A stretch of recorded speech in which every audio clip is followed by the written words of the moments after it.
He's chatty today. There was a time when I had a large chaotic wardrobe, and probably one of the main reasons for this is because I just didn't have a clear style identity. And part of why I didn't have a clear style identity was because I continued to dress for past versions of myself. Have you ever considered that maybe part of the discomfort of your wardrobe is opening it up to constantly revisit past versions of yourself? Do you have a wardrobe full of things for a person who no longer exists?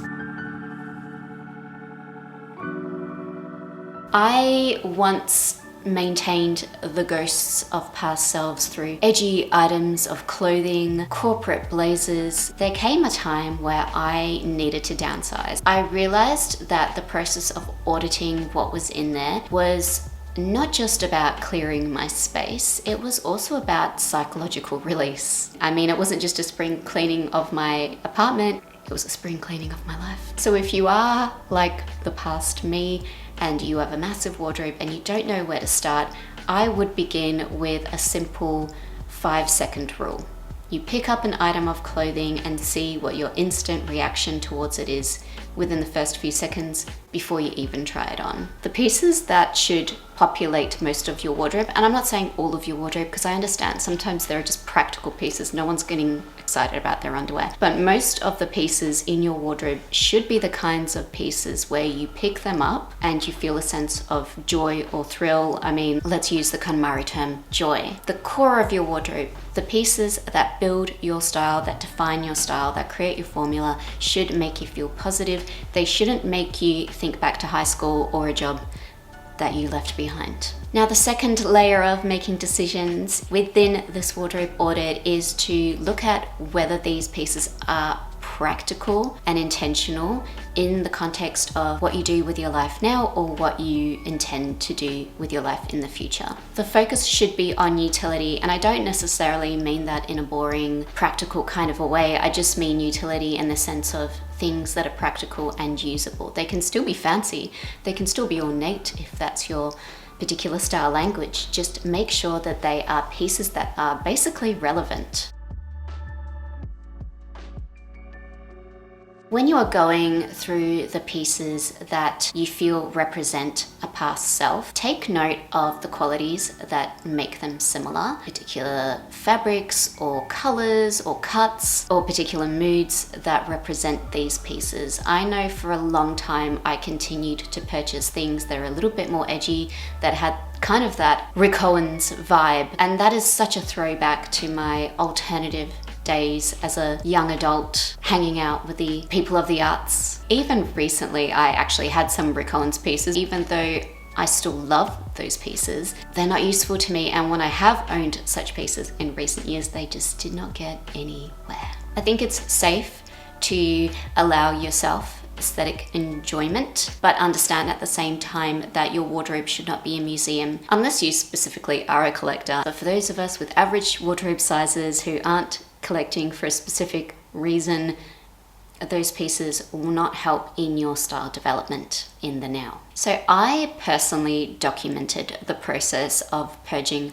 my wardrobe on a blog many moons ago now, and that is essentially what ended up evolving into me making YouTube content. At the time, it was just a hobby. It was just me taking note of what I was doing, and I was learning from taking notes. I essentially started a notes app for my wardrobe in 2016, and I still have that notes app and I still add to it every year. It's important to evaluate your processes. It's important to think about your thinking. It's important to write down specific notes. If you are taking note of this whole process, that gives you space to say, hey, you know what, anything with pointy shoulders or specific lengths or colors or fabrics or whatever it is, those items just don't work for me anymore. And I think writing those things down solidifies the thinking in your head, and it does help you come up with a clear plan for what to add to your wardrobe in the future. And I will say that decluttering my wardrobe was never easy.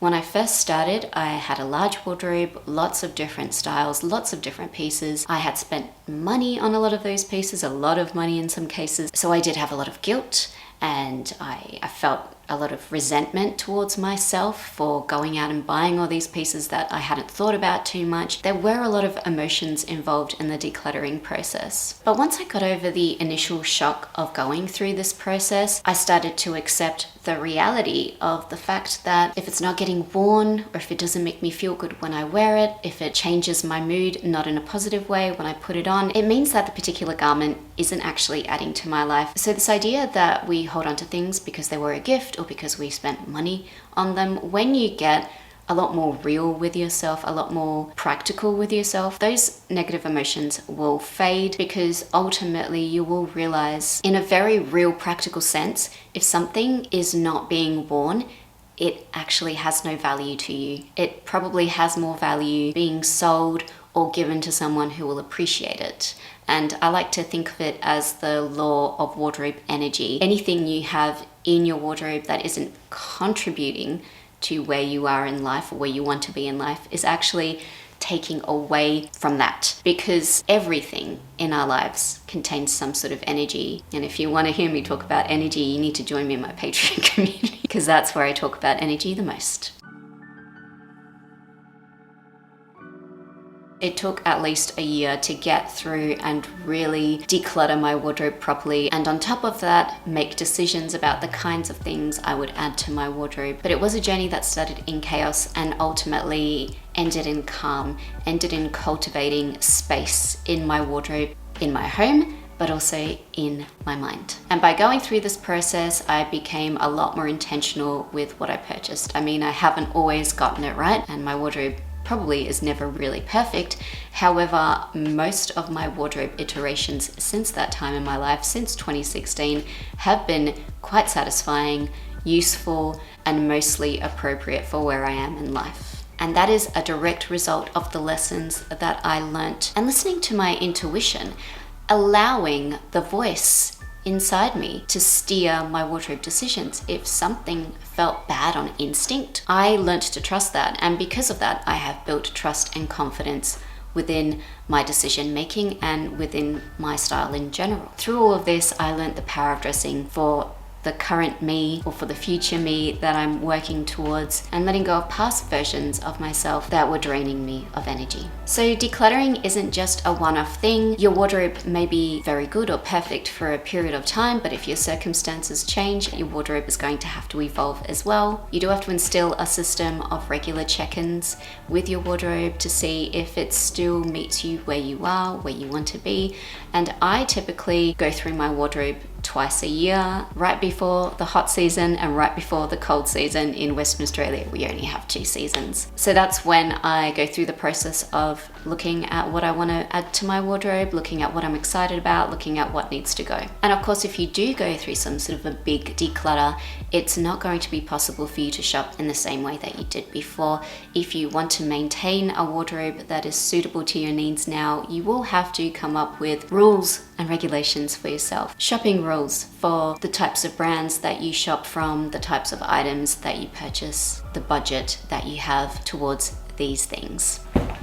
To conclude this video, I will say that spending some time on my wardrobe, while yes, of course, the initial decluttering, the analysis and wardrobe planning, all of that did take time. Ultimately, I have saved time by having less wardrobe chaos. And most importantly, I have gained confidence in having a succinct vision of how I dress and who I am. Well, thank you so much for joining me here today. Thank you for your support as always. I'll see you soon. Bye.